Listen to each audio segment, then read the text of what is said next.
Hello, everyone. Welcome back to the podcast. It's Refine on Destination. We are in Cancun at the Healing Center Forum. We're here with Erin, and we're going to talk about preference. So, well, hang on. Let's specify. Erin Jenkins from Canvas Day Spa. You're Canvas Salon and Day Spa. Canvas Salon and Day Spa. Yep. You're always so much better. I know. I didn't want Erin Silver, Erin Jenkins. I have a lot of Erins in my life, and so you have to specify which one. All right. So what's the question? You're on a plane, window or aisle, and why? First reason for it. First reason for it. I'm an aisle person, 100%. Yep. TMI. I got to go to the bathroom a lot. Okay. And I don't want to have to climb over people if they're sleeping. Yeah. So, especially when the plane takes off and then they get up, I'm like, yeah, you had so much time. What are you doing now? I know. Yeah. So I'm an aisle person, 100%. What are you? I cannot not be aisle. It causes, and I think I'm a pretty calm person. Yeah. I think when I thought about this, I first thought it was that I have like more room, but it truly is that if I want to get up, I do not if I was like, hey, excuse me, ma'am, I need to go to the bathroom or whatever the reasoning is, the look on your face, if I'm inconveniencing you, that's actually why. I'm just, let me do my thing. I don't want to inconvenience you. Yeah. And I think I'm probably also is just having that control. So yes, I mean, I've had them change my seat literally walking onto the plane. Please, for the love of whatever you believe in, please put me in the aisle. I'm a middle seat guy. No, just hang on. No, I'm kidding. No. Everybody's like, you like to what? spread out on top of everybody. Fun fact, I had to fly Southwest last minute one time, and my number was like B49. I was like, oh, is that good? Mm-mm. No, it's not. You're like the last one to board. So the aisle and the windows were all taken up. And I was like, well, maybe there's one in the back. No. So you know what happens? You get the middle seat in the back. I'm like, never again. So when Southwest said they were actually assigning seats, I'm like, welcome to the new world. I don't think that they've started that yet. Have they not? Because we boarded just like normal. It's coming. I know that because there was an uproar. But I am definitely an aisle person for a couple of reasons. Because I actually flew window on the way here. Not by choice, but aisle, I'm a tall guy. So I like, if I need to put my right leg in the aisle and stretch it, I can do that. It's not so much say that word for me. Inconveniencing. Thank you. Others. But I'm a tall guy. So when I get on the window, I kind of got to tilt to the right because how the plane is shaped. So yeah, I'm an aisle guy and I will fight somebody if they say that window is better. So if you're watching on YouTube, put down, if you're a window person, put down below and I will comment. Yeah, I want to know. I would like to know why. There has to be someone that prefers middle seat. And I also want to, I can't imagine it, but there probably is someone, right? I would imagine. I mean, there's no reason that they wouldn't have it. All right. Good. Let's jump in. Yeah, let's jump in. Erin, in relatability, and man, I feel very vulnerable even asking this question. You've been at a leaders retreat. Yes. Yeah. Was it worth it? 100%. Tell me what was your biggest takeaway in the moment? And then what is the most recent thing that you're thinking about differently? So whenever I go to any kind of retreat, I will just say, honestly, I love being in a room, like Hamilton says, in the room where it happens, right? Like with the people that have walked the walk and have experiences under their belts that you can sit and you can either commiserate with or that's lift such each a good other up. word. Yeah. Commiserate. I like that. And you can lift each other up and you can be reassured that you're not alone. Yeah. And I'm always looking for experiences to learn something in. Everywhere I go is a classroom, so I just have to constantly be learning. How long have you had your salon? It'll be 9 years next month. Oh, yeah, November. 9 years. You're coming up on 10. Yeah. That's exciting. Super exciting. What does that put me in? Like the 1% of businesses? 3%. Oh shoot. Okay, I got a little ways to go. Can't get it. If you want that stat, you can come to the leaders retreat. Yeah. I need the stat. Yeah. 10 years, 3% of businesses make it 10 years. Small businesses. Yeah. What a win. That's great. You are all about education. You're going to get education. I love that. What's something that you learned or experienced at the leaders retreat that might be different from other stuff that you've been to? Well, I would have to say that for me personally, I'm behind the chair. My goal is to scale the business so that I don't have to be behind the chair. Been doing hair for 26 years. Whew. Oh my gosh. My body's tired. But also, when I first opened the business, it was kind of all about me, right? Like, I want to do things better. I want to do things differently. I want to make a positive impact. But now it's become, I guess, a little bit still of me, but I want to grow the next generation of stylists. And so to do that, I have to take a step away. High five. Yes, ma'am. Because I just don't have the time. I don't have the time to dedicate to growing them the way they can be behind the chair. And I don't have time to grow the business and whatever that looks like. So what I took away mostly, and I think Erin Silver actually said, was you have to be able to put so many processes in place and almost have canvas in a box. Yeah. So that you can duplicate yourself, and everything is very systematic and there's no gray zone, right? Right. You're not running off emotions or. Right. And I know where all my passwords are located because that's a nightmare. Yeah. So we're here at the Healing Center with Lanza, Healing Center Forum, and you brought your kids with you. I did. So what was your mindset behind that? Well, at first it was that a couple years ago, I had a big walkout. I had 6 people leave. It was a very stressful time. But again, like in every situation, there's something to learn and value to be had. And the kids and my husband, they stood behind me 100% through it. Get emotional. Dang, you guys. Hey, listen, I'm the emotional one. I'll cry. That's my job. My job is to make people cry. 100%.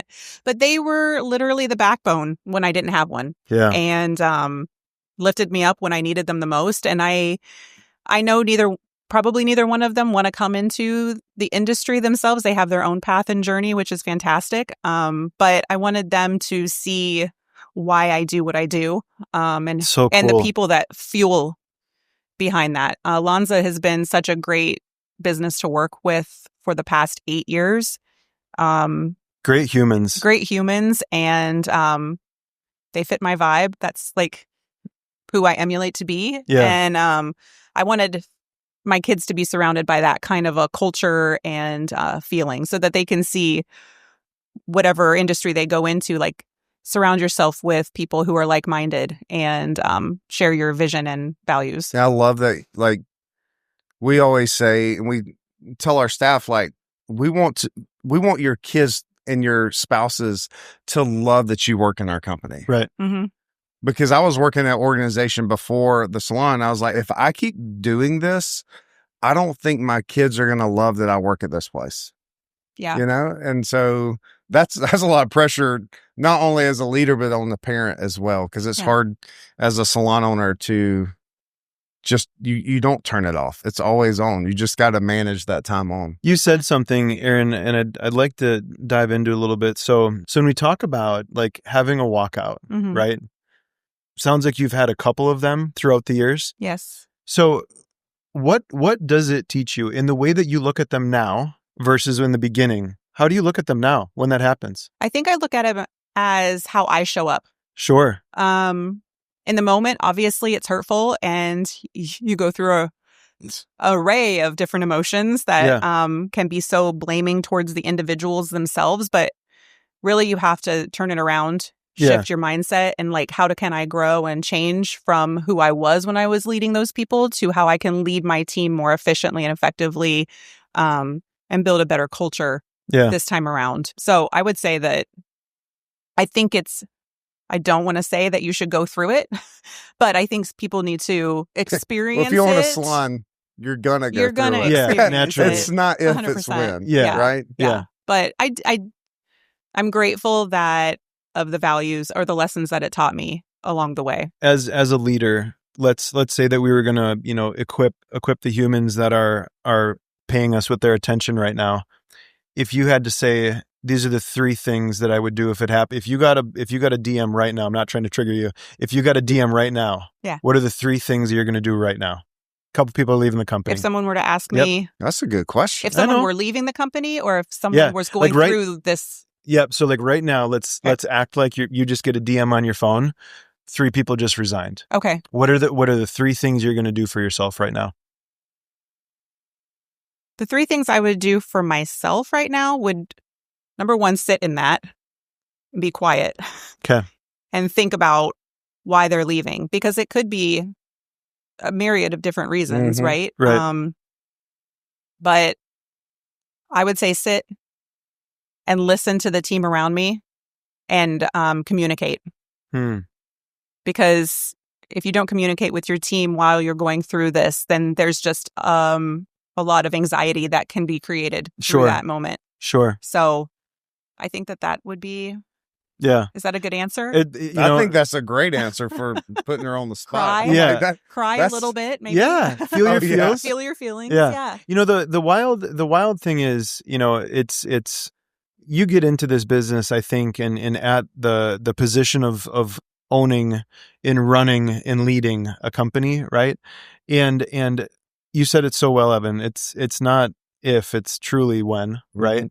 And knowing, hey, this is a thing that's going to happen, and it's okay. And how do we thrive? Right. Like, how do we thrive through this? What was, you know, where was my contribution? Right. I was on a walk and I had someone say, if you manage too much, they'll leave. And if you don't manage enough, they'll leave. Right. Yeah. And leadership is finding your own balance in your way to communicate through that journey. All right. Hey, shameless plug. We want to continue to serve. Check out the App Store. Type in The Refined Network. It's available both on Apple and Android. Here's the thing. It's a way that we can continue to serve you.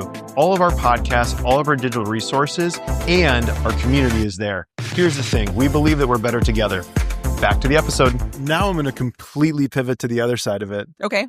We're growing the company. What are 3 things that you look for in a human that's coming into your company? A passion, just kind of a joyful spirit, happy to be around. Yeah. Gosh, this is a hard one because I obviously can see it in my head, but to put it to words, I just want them to share my vision. Like they have to align 100% with the vision in place. And I'm very strict on that now. Okay. I love that. And I think like what you said, you manage too much, they'll leave. It reminds me of like, if you have a vision and a culture defined, people can look at that and be like, I want to be a part of that, or, hey, I don't want to be a part of that, or I no longer want to be a part. But like, as a leader, you're like, I'm okay with that. Yeah. Yeah. But when you don't have a vision or you don't have a target and people are leaving, you're going, we are going, why is this happening? You know? So having it defined is such impactful. And have it be clear to be understood. You know, an antigen, if I really like distill it, this is good. I'm going to say like 5 words, but the actual vision statement is probably 20. But it's to create beautiful experiences, right? And really like, where and how can you do that? And as often, right? For the team, for the client, what does a beautiful experience look like right now? Sat down with a team last night at dinner, and I just said, I was like, hey, you know what? Thank you so much. It's a cool experience to be able to sit at the table with y'all and to be able to do this. I didn't understand when I first signed on that I was going to get to have this experience today. And y'all have been, you know, managing yourself in the world, but for some reason we're all sitting here in Cancun at a beautiful restaurant, sharing some time together, and what a beautiful experience. So like, that's when you say that, like, hey, it's inarguable. We know what that's going to look like. So for you, how do you, like, on the daily, how are you living out your vision, and how are you showing it without communicating it? Does that make sense? Yeah. I think the way that I come to these kind of events and try to better myself, thanks to you guys, we've started a book club. So we've got... You got a book yet? We got a book, Creating Magic. Oh, obviously, you have to start with a Disney book because I'm a Disney Oh, fanatic. yeah. I know, I offended you. I'm sorry. No, it's fine. You just don't understand. Okay. All right. I think there's an inside joke that I'm missing. Let's lean into this. You're a Disney fanatic. I am and a Disney I said fanatic. Disney fanatics creep me out. Oh, yeah. I was like, do you have stickers on the back of your car? Yes. And yeah. See. Wait. What is the sticker? It's because I'm part of the Disney Vacation Club.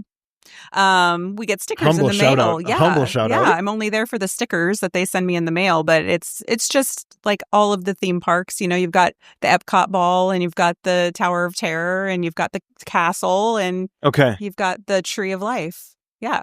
So it's the fact that you named all those I love that it. quick is pretty amazing. You could tell it's passion. Well, the thing I think that's so interesting with that too, though, is again, it's creating magic. Yeah. And how do you do that?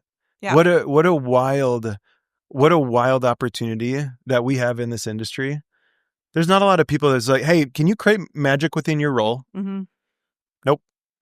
We have such a unique industry that we're able to do that. So that inspires you. Yeah. Yeah. 100%. Okay. Yeah. Going to those parks and just watching the magic happen. Yeah. If you haven't experienced it, I look at all of the things that happen within the business side of it, right? Yeah, of course. I want to see how it all plays out. You're just walking through the park, and all of a sudden you're directed outwards because the parade's getting ready to come, and you have no idea how it happened. But pretty soon everyone is just, the floodgates are open and the parade's getting ready to come down. But I like to watch how that happens. Yeah. And it's just the process behind it all. It just We're getting a little me. off topic. Did I tell Sorry. you that I got to go underneath the tunnels, like in the tunnels at Disney? You should not have ever been allowed if you don't appreciate Disney the way that I do. So stern. I know. I love it. It was actually, I saw like a whole wall like underground that had like all the Mickey Mouse heads, Goofy, and like it was pretty. No pictures whatsoever. They were like, you cannot take pictures. I'm jealous. So I just asked. What? Did you have to pay something? Long story short, I was with a band. We were playing, and they said before they give you the check, ask them if you can go in the tunnels because a lot of the offices are in the tunnels. And so they gave me the check, and I was like, "Dang it, I want to go see the tunnels." So I need to go and manage so they're a like, band. "We'll take you." Okay. So anyway, I'm watching you listen to this, and you're in your mind, you're like, how am I going to pull this off next time? 100%. Just tell them Evan Silver sent you. Yeah, that name will open doors. You'd be amazed. I have no idea. I use it all the time. They're like, what? All right, so I think we got off topic. I don't remember. You were talking about book club, how you live out your vision. Yeah, okay. Yeah, daily. Okay. Like what are other things that you're doing on the daily? Like, so for me, when I go into the salon in the morning, I sing good morning to it. Yeah. It's that like idea, I think it was like the little toaster where like if you speak nice things to like, thank you, chair. People probably think I'm a little bit off, but it's okay. Yeah. A little? I would have to say I do something not a little similar-ish. Every Tuesday morning when the salon opens, I pray over each station and each room that the people that are brought into the space are supposed to be there, and that they're ready to rock and roll. It's so intentional. It's so intentional. And it sets my mind right. Yeah. The team doesn't really know that I do that, yeah, which is fine. Well, now they do. Yeah. Well, if they listen, they should be listening. But I do that. I come to education events. I pull education into the salon like nobody's business because I do think that there's tons of value, even if you learn one thing. Yeah. Evan, you're going to hate me, but hey, so if you are on This Human's team and you are watching this, DM us on Instagram and we'll buy you Starbucks. Oh, a drink, to be very clear. I get in the weeds on this sometimes. yeah. I'm like, we'll buy you. Hey, I'm going to Starbucks. I'll literally say like, franchise. hey, I'm going to Quick Trip. Can I grab you something to drink? And then I get a food order. I'm like, oh, I like what you did there. Yeah. I like what you did there. So yeah, to be very clear, if you're on your team, we'd love to buy you a drink, to be very clear. Okay. Up to a venti. That's nice. I know. That's care. Valuable. We care. That's like $10. Yeah. Wow. Yeah. 11, hopefully. No, that's so beautiful. And I think again, like to the intentionality of it, I truly think it's those little things that really, really matter. And what it's doing also just for your mindset is understanding like, hey, this resource, without this resource, none of this happens at scale, right? And the more that you build into it and the more that people understand like, hey, it might look wild, but if they understood, if people could really understand how much a person cares, right? Yeah. Think of how much of an impact that makes. That's beautiful leadership. You were saying something about, watching the happenings in Disney, and it reminded me of one of my favorite quotes on leadership. And it's when amazing things are happening and no one can necessarily point a finger at who's doing it. It's just an understanding, right? People like us do things like this. Yeah. Yeah. Hey, so next thing I want to go over to is what's the one thing, big tech person, what's the one thing that is setting you apart? And AI is not an option. What's the one thing that is tech related that is setting you apart? I would say the companies that help support us. Sure. We partner with Forest and Vish, and the inventory management piece of it all, Yeah. I think is marvelous with Vish and being able to track how much color is being used. Yeah. And putting our inventory orders to that instead of just a feeling. It's brilliant. It changed the game for sure.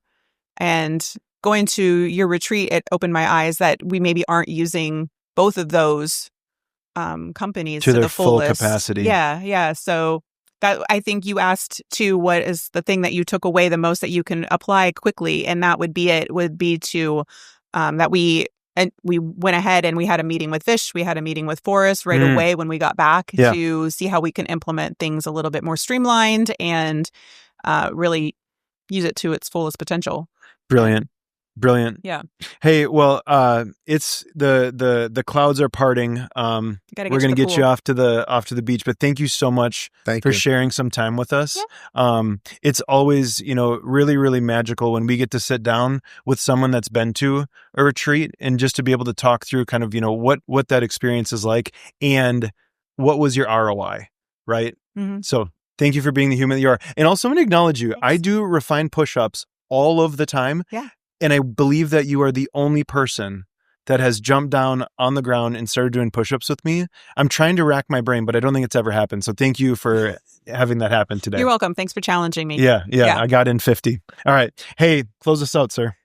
Oh, well, hey, I just want to acknowledge you, Erin. Like, you're a great leader. You wear, I've heard this term, the cloak of humility.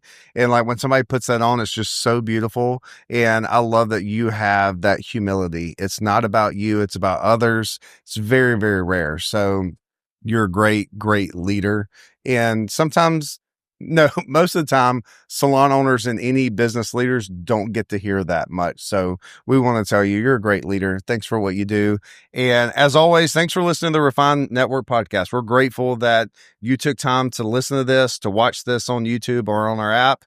And as always, we release one every other week. So we'll see you in 2 weeks. Free audio post-production by alphonic.com.